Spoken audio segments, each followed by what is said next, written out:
حضور میرا سوال ہے کہ پاکستان میں تمام جو مذاہب اور جو ان کے مسالک ہیں، ان کے جو بھی نام نہاد فقہا ہیں اور علماء ہیں، وہ آپس میں ایک دوسرے کے ساتھ بہت جھگڑے کرتے ہیں. لیکن میں نے پاکستان میں رہتے ہوئے، اور جبکہ میرا تعلق ایک سنی فیملی سے ہے، تو میں نے کبھی احمدیوں کے بارے میں سنا بھی نہیں. اور آج جب کہ ہم دیکھتے ہیں کہ پاکستان میں حالات احمدیوں کے لیے اتنے خراب ہیں، تو ہم کچھ کرتے کیوں نہیں ان کے لیے؟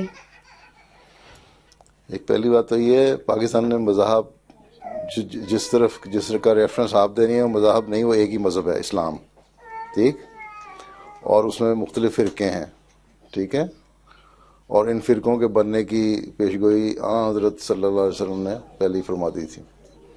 اور ان فرقوں کے بننے کے بعد امام مہدی اور مسیح موعود کے آنے کی پیشگوئی بھی فرما دی تھی. تو وہ تو، اور اسی وجہ سے کہ کوئی فرقہ دوسرے فرقے سے اپنے اس لحاظ سے جو ان کا ہے مسلک کے لحاظ سے ایگری نہیں کرے گا، تو وہ تو آپس میں لڑتے رہے. لیکن جہاں آیا کام نام احمدیوں کا، وہاں سارے ایک ہو گئے، کیونکہ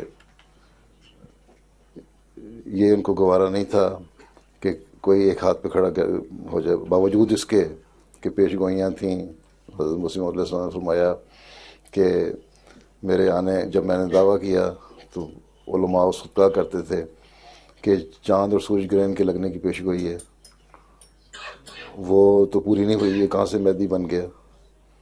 اور جب 1894 میں چاند گرہن لگ گیا اور سورج گرہن لگ گیا رمضان کے مہینے میں، تو پھر چپ کر کے نہیں یہ حدیث کمزور ہے.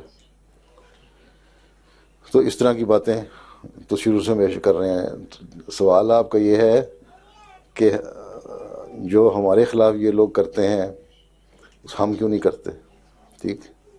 اگر ہم نے بھی وہی بننا ہے جو یہ لوگ ہیں، تو پھر ہمیں مسیح اور مہدی کے آنے کا فائدہ کیا.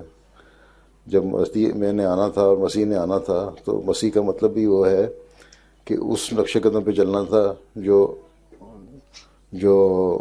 موسوی مسیح کا نقش قدم تھا، یعنی نرمی سے، پیار سے، حکمت سے لوگوں کو سمجھانا اور بتانا، نہ کہ لڑائی اور جنگ کرنا.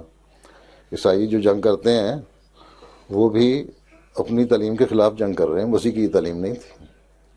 ٹھیک. اس نے تو جب تک زندہ رہا حکمت اور پیار کی تعلیم دیتا رہا، اس لیے پھانسی بھی چڑھے حضرت عیسیٰ علیہ السلام، اس لیے بعد میں ہجرت بھی کی جو ہمارا ایمان ہے اس کے مطابق.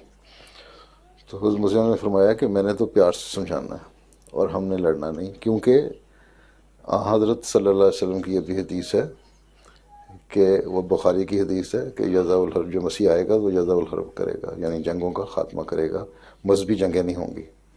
تو ہم نے مسلمان کی گردن نہیں کاٹنی. جنگ تو ہم کر نہیں سکتے، لڑائی کر نہیں سکتے مذہب کے لیے. ٹھیک ہے. اور ایک کلمہ گو کو مارنا ویسے قرآن کریم نے منع کیا، اس لیے ہم وہ اگر اسی طرح کریں جس طرح وہ کرتے ہیں تو پھر اس کا فائدہ کوئی نہیں. لیکن اس کے باوجود اللہ تعالیٰ ہمارے پیغام کو پہنچا رہا ہے، ہماری تبلیغ دنیا پہنچ رہی ہے. سویڈن میں ایک ممبر آف پارلیمنٹ نے مجھ سے سوال کیا کہ تم لوگوں پہ اتنا ظلم ہوتا ہے پاکستان میں، قتل کر لیے جا رہے ہیں، شہید کیے جا رہے ہیں، اور تمہارے لیے دانہ پانی بند کیا جا رہا ہے، بالکل ہی کارنر کر دیا تم لوگوں کو، اس کے باوجود تم لوگ کو ریٹیلیٹ نہیں کرتے، اس کا بدلہ نہیں لیتے. تو میں نے کہا یہ ہماری تعلیم کے خلاف ہے، اور اس کا نتیجہ ہم دیکھ رہے ہیں. میں نے کہا آج تم جو جماعت احمدیہ کی تعریف کر رہی ہو، اس لیے کر رہی ہو نا کہ تم سمجھتے ہو کہ ہم پرامن جماعت ہیں اور دنیا میں امن قائم کرنا چاہتے ہیں. تو یہی تعلیم ہے اسلام کی بنیادی تعلیم جس پر ہم عمل کر رہے ہیں، اور اسی تعلیم کا نتیجہ ہے کہ اللہ تعالیٰ ہر سال لاکھوں لوگوں کو احمدیت میں شامل کرتے ہیں. آپ کس لیے شامل ہوئیں؟ آپ کو کوئی تلوار دکھائی تھی شامل ہوئیں؟ ٹھیک.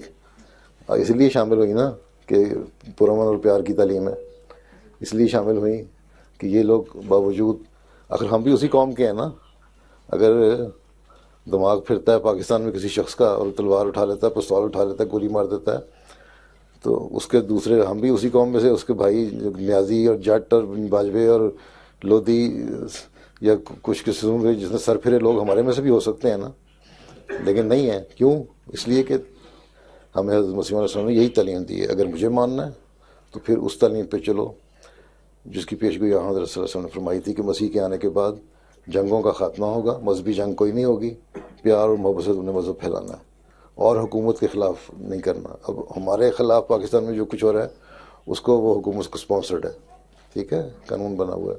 اس لیے ہم نے مذہبی حد تک تو اپنے مذہب پہ قائم رہنا ہے، لیکن وہاں ہم نے انکار نہیں کرنا اپنی مذہبی تعلیمات سے، لیکن سختی سے یہ تلوار اٹھا کے، یہ پستول اٹھا کے، یہ بندوق اٹھا کے قتل و غارت نہیں کرنی اور ہم تباہ کریں اور برباد کریں، ٹھیک ہے۔ اس لیے ہم نے دعا کرنا ہے، اور اس نے فرمایا کہ میری فتح دعاؤں سے ہی ہوگی، اور اب تک تو ہم یہی دیکھ رہے ہیں اللہ تعالیٰ کے فضل سے۔ وہ ایک آدمی جو 125 سال پہلے ایک آدمی تھا ایک چھوٹے سے گاؤں میں، آج دنیا کے 210 ملکوں میں پھیلا ہوا ہے، ٹھیک ہے نا، اسی لیے